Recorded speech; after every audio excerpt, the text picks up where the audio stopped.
Louvado seja nosso Senhor Jesus Cristo.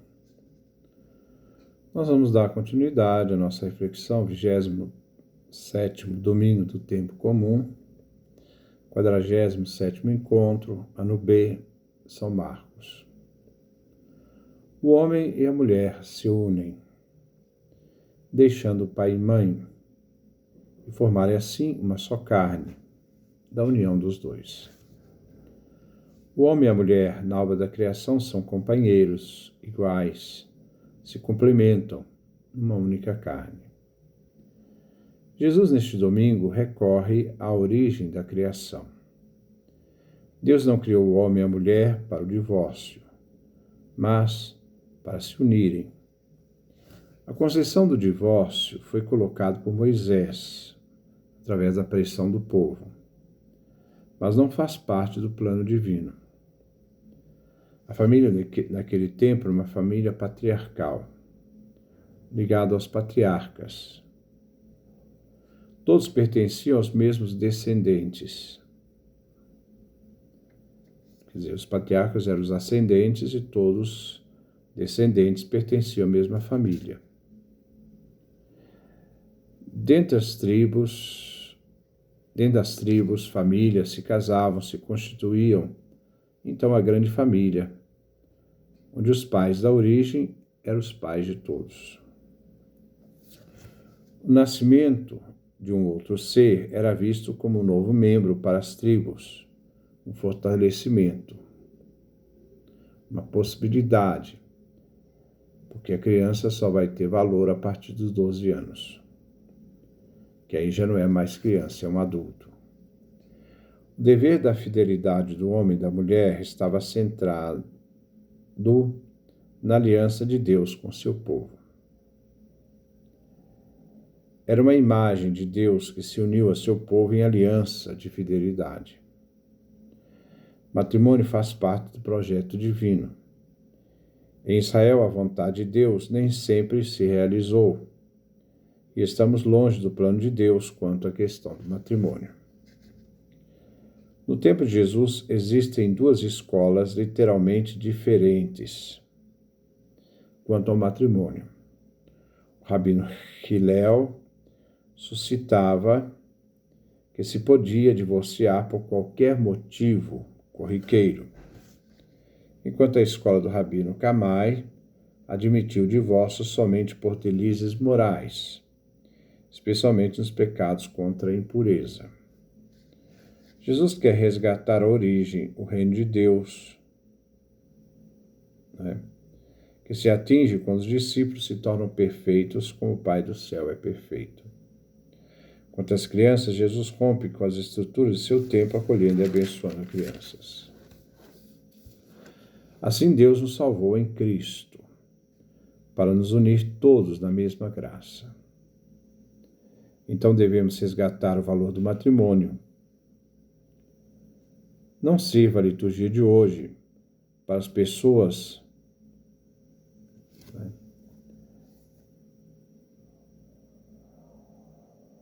essas pessoas serem, então, as pessoas descasadas não se sintam culpadas, mas para que redescubram o sentido do amor que cura e resgata corações e pessoas. Muitos casamentos realizados na igreja não existiram. Na igreja não existe divórcio. Divórcio é um ato civil, não religioso. Na igreja se pode detectar se um casamento realizado existiu ou não, através do vínculo nupcial, que deveria unir os dois. Este vínculo pode ser declarado nulo na igreja. A antífona de entrada é tirada do livro de Esther, capítulo 4, versículo 17. A igreja de oração eucarística se reúne e canta com a rainha Esther: ao vosso poder, Senhor, tudo está sujeito, e não há quem possa resistir à tua vontade. Deus, Criador de todas as coisas, tudo dispõe em sua salvação.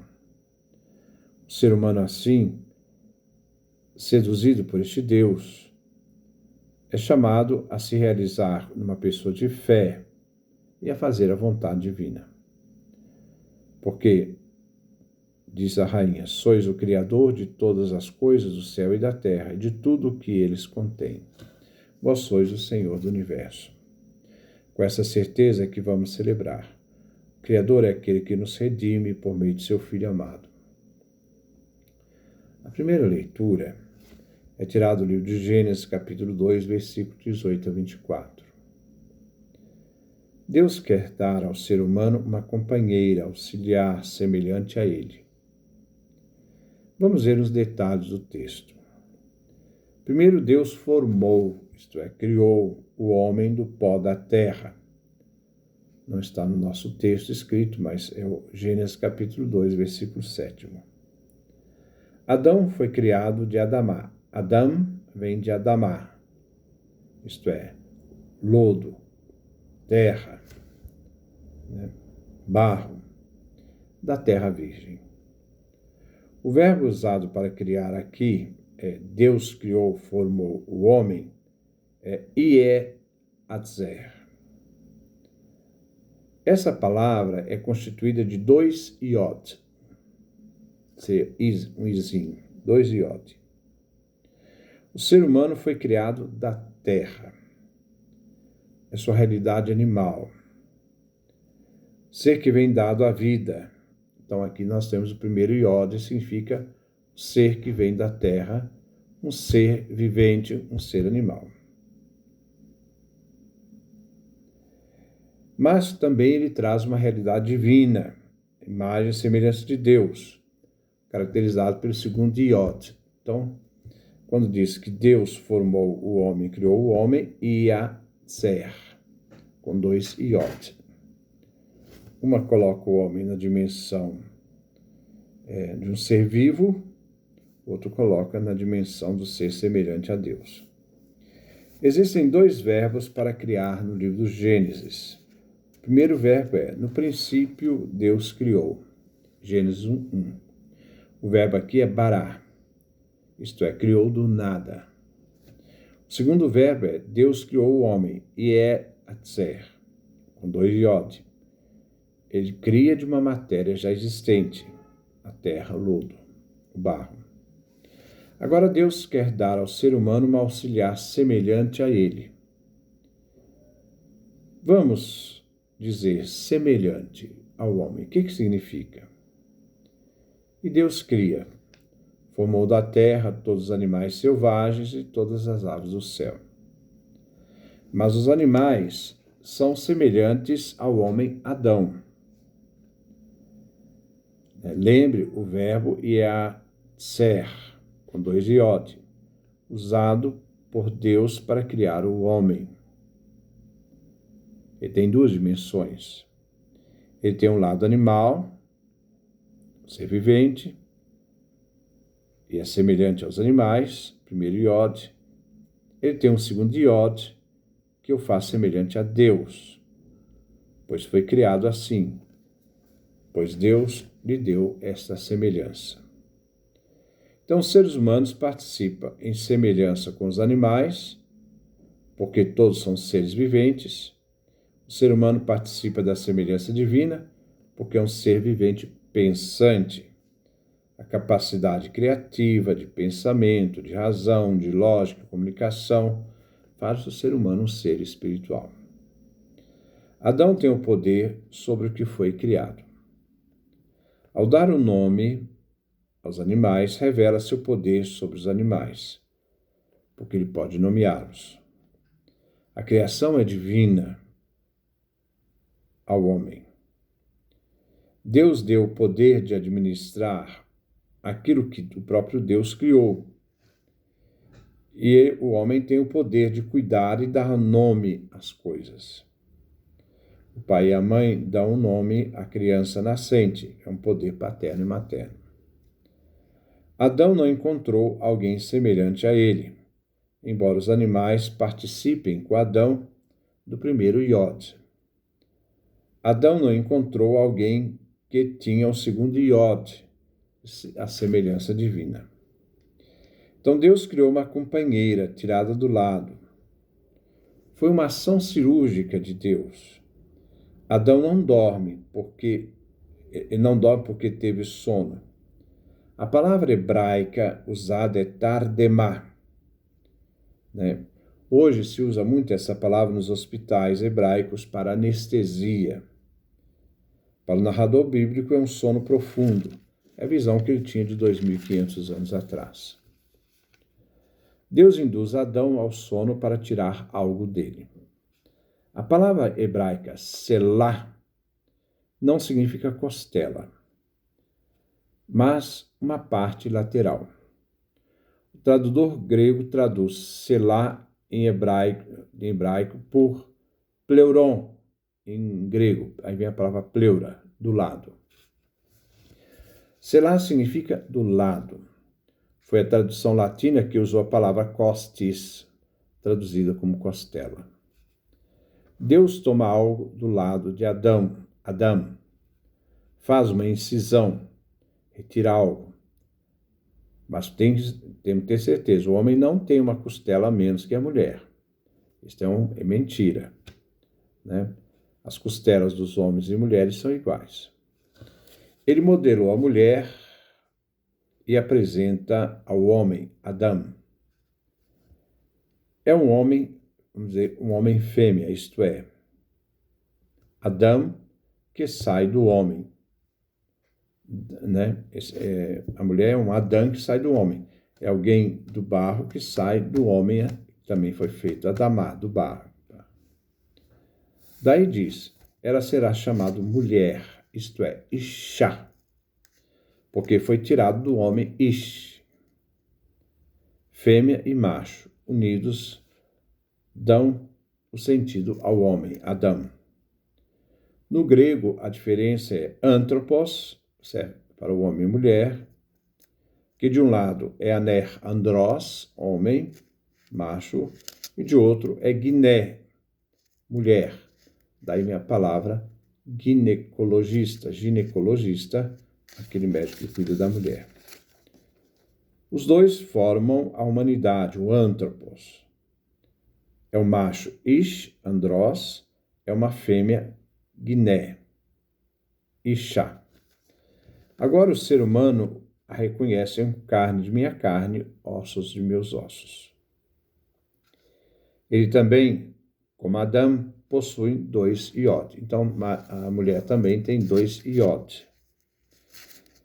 Né? E o dado por Deus na semelhança divina. O segundo iod faz o ser humano ser um ser vivo pensante, que serve tanto para a mulher quanto para o homem. A mulher é auxiliar do homem na administração do mundo e na vida do homem. O salmo responsorial é o Salmo 127, 128. Né? A fecundidade do lar, a felicidade do lar, né, é o tema deste salmo. É do presídio da Babilônia. É uma visão tradicional que revela a vida da família. O refrão é do versículo 5. O Senhor te abençoe de Sião cada dia de tua vida. É uma bênção litúrgica final pronunciada pelo sacerdote, dado ao indivíduo, que vem suplicar a Javé Deus que faça com que o homem fiel, temente, veja os dias da felicidade de Jerusalém por toda a vida, né, podendo vê-la realizada em seus filhos e netos. Pois a felicidade do povo se edifica sobre a bênção de seu trabalho e o bem-estar de sua família. Primeira estrofe tirada dos versículos 1 e 2. É dirigido ao pai de família, aquele que teme a Deus e lhe é fiel. Deus abençoa o trabalho das mãos. Homem trabalhador fiel, ele é abençoado. E que viverá do seu trabalho, né? E por ser fiel, tudo irá bem na sua vida. A segunda estrofe, tirada do versículo 3. A esposa é fértil, é o coração do lar. Os filhos vigorosos, rebentos de oliveira. Esses filhos são fecundos ao redor da mesa, lugar de comunhão da família. Terceira estrofe, tirada do versículo 5. Aquele que teme a Deus é feliz, e sua família será abençoada em toda a sua vida. A quarta estrofe é tirada do versículo 6. o bem da família, né, para o temente a Deus, fará com que ele possa ver a cidade santa com seus filhos e netos, que é o lugar da bênção. A paz de Israel significa o benefício do povo que vive em paz. Só há paz nas famílias quando o país está em paz. Senão, não há paz, né, mas só inseguranças. A segunda leitura é tirada da carta aos Hebreus, capítulo 2, versículo de 9 a 11. Jesus foi feito menor que os anjos, isto é, Jesus se fez homem no seio da Virgem Maria. Este ser humano, Jesus, é o Filho de Deus que se fez homem, né, em Maria, veio coroado de glória e honra, através da sua paixão, morte na cruz. Na cruz, viveu o sofrimento, a sua morte. Ele prova a morte, como todo ser humano. Mas isso tudo por graça divina, realizada em nosso favor. O Filho Jesus é aquele por quem, para quem todas as coisas existem, isto é, o Filho Jesus é aquele que vive para o Pai e para o Pai. O Pai criou todas as coisas, criou tudo por meio do Filho e criou tudo para ele, para o próprio Pai. O Pai desejou nossa salvação por meio de Cristo Jesus e por meio dele conduz muitos frutos à glória da salvação eterna. E que Jesus, pelo seu sofrimento, cumpriu em nosso favor. Jesus é o santificador, nós somos santificados. Descendemos da humanidade de Adão, mesmo ancestral, na sua realidade humana. E porque Jesus participa da humanidade conosco, pode nos chamar então de irmãos. O Evangelho é tirado de São Marcos, capítulo 10, versículo 2 a 16. Não vou comentar muito não, porque já tinha comentado esse Evangelho, né, inclusive sobre quais as condições para que um vínculo nupcial exista ou não. É a questão do divórcio. Jesus volta à originalidade divina na ordem da criação. Deus criou o homem e a mulher e disse, por isso o homem deixará pai e mãe, se unirá à sua mulher e os dois serão uma só carne. Os judeus haviam concedido o divórcio, não por mandamento divino, mas por decisão, por resistência humana. Já falei no início, enquanto a escola de Hillel dizia que se pode divorciar por qualquer motivo corriqueiro, se a mulher queimasse a comida, ele também estava lá nos textos antigos, né, em alguns textos da antiguidade, sabinos, qualquer coisa inconveniente, né, o homem podia dar carta ao divórcio. Né? A mulher não tinha direito de pedir divórcio na sociedade judaica. A escola de Camai dizia que o divórcio só podia ser realizado em pouquíssimas condições. Mas são duas escolas que concedem, no caso, a separação, o divórcio. Jesus, ao contrário, é contra o divórcio e acrescenta no final, para dar a valer o mandamento inicial de Deus, que Deus uniu, o homem não separe. Jesus usa o direito romano, onde a mulher também podia pedir divórcio. O divórcio não tira o vínculo do matrimônio. Então, o casar com o outro implica, né, um caso adultério. A igreja ainda hoje não admite divórcio. O que a igreja faz é determinar se no casamento houve ou não o vínculo nupcial, né, para que ele se torne, então, indissolúvel. Para ver se houve ou não um vínculo, ele procura pesquisar algumas realidades que Deus não poderia jamais abençoar. Por exemplo, Deus não pode abençoar o casamento onde existe coação física, coação psíquica, moral, erro de pessoa, dolo, mentira, qualquer realidade que impeça o casamento, que altere a consciência, por exemplo, bebida, droga, etc. Ao ser, né, comprovado que não houve o vínculo, né, para o casamento, então é declarado nulo. Né? Deus não abençoou aquele casamento.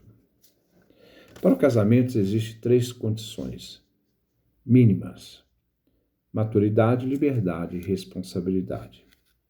Ao não existir uma dessas condições, a pessoa da época não estava apta para o matrimônio. Deus não pode abençoar a violência, a mentira, o erro, as alterações de consciência, senão ele seria cúmplice do erro. Também vemos no Evangelho, Jesus acolhe crianças, as abençoa, diferente dos rabinos, dos homens adultos daquela época, que negavam atenção às crianças. Isso era trabalho das mulheres, jamais dos homens adultos. Eles têm preocupações mais sérias sobre a questão da sociedade judaica, questão da religião, para poder se preocupar. Eles não têm tempo de ficar cuidando de criança e nem dar atenção à criança. Alguém que dá sua atenção à criança, eles falavam que a pessoa está faltando juízo, Isso é problema, naquele tempo era problema da mulher. Criança é até aos 11 anos, porque aos 12 anos já é adulta, Pois um homem não perde tempo com crianças. A responsabilidade de um homem adulto não pode ser perdida em dar atenção às crianças. O mestre que conversa com crianças não tem sabedoria. Jesus, ao contrário, acolhe, abençoa, quebrando os preconceitos sociais da época. Jesus sempre nos mostra que, para termos acesso ao reino de Deus, nós devemos criar todas essas redes de preconceitos que a sociedade humana cria para impedir que um ser humano tenha acesso ao outro, no sentido de resgatar o outro da sua realidade, da sua alienação. Todo ser humano é importante para o reino de Deus, E as crianças se tornam, então, critérios para se entrar no reino de Deus. Receber os fracos é se habilitar para entrar nesse reino. Jesus revela o lado amoroso dele, abençoando crianças trazidas pelas mães, que eram responsáveis por elas. Antífona de comunhão: há um só pão, embora sendo muitos, formamos um só corpo, todos que participamos do mesmo pão e do mesmo cálice. 1 Coríntios capítulo 10, versículo 17. Jesus é o único pão que alimenta a todos. Em Jesus formamos um só corpo, uma unidade inseparável. Participamos em Jesus da ceia eucarística, mesmo pão e cálice, minha carne e meu sangue. A igreja, o corpo de Cristo, faz a Eucaristia faz a igreja, porque a Eucaristia nos une ao mesmo Cristo, no mesmo pão e no mesmo cálice. É o próprio Cristo que vamos receber na comunhão. Que Deus nos dê a sua graça, a sua bênção, a sua face resplandeça sobre nós.